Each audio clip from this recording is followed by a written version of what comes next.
நம்ம கிருஷ்ணகிரி நம்ம கம்பெனில ஒர்க் பண்றாங்க. தமிழ்நாடு கிருஷ்ணகிரி சந்தோஷம். நம்ம சென்டெக்ஸ்ல ஒர்க் பண்றாரு. அண்ணன் வந்து எந்த ஊர்னு சொன்னீங்க? அண்ணா வணக்கம். எனக்கு திருவாரூர் மாவட்டம் நல்லம் தாலுக்கா.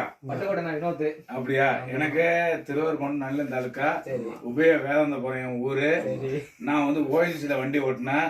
விஎன்எம் டிரான்ஸ்போர்ட் 15 வருஷம் வேலை செஞ்சேன். அதுக்கப்புறம் சவுதிக்கு வந்தேன். துபாயில இருந்தேன் 3 வருஷம். அதுக்கப்புறம் சவுதி வந்து 12 வருஷமாச்சு. ஜேஎன்பி கம்பெனில நான் வேலை செஞ்சேன் 15 வருஷம். ஜேஎன்பி கன்சல்டிங் கம்பெனில வேலை செஞ்சேன். இப்போ வந்து சிண்டெக்ஸ் கம்பெனில வேலை பாக்குறேன். 3 வருஷமா கத்தார்ல ஒர்க் பண்ணிட்டு சவுதிக்கு புதுசா வந்திருக்காங்க. சரி, ஓகே. ஆமா, அவங்க பேரு சொல்லிட்டு என் பேர் தன்னிகை வேலன். நல்ல தாலுக்கா, திருவாரூர் மாவட்டம், உபய வேதாந்தபுரம். சந்தோஷம்.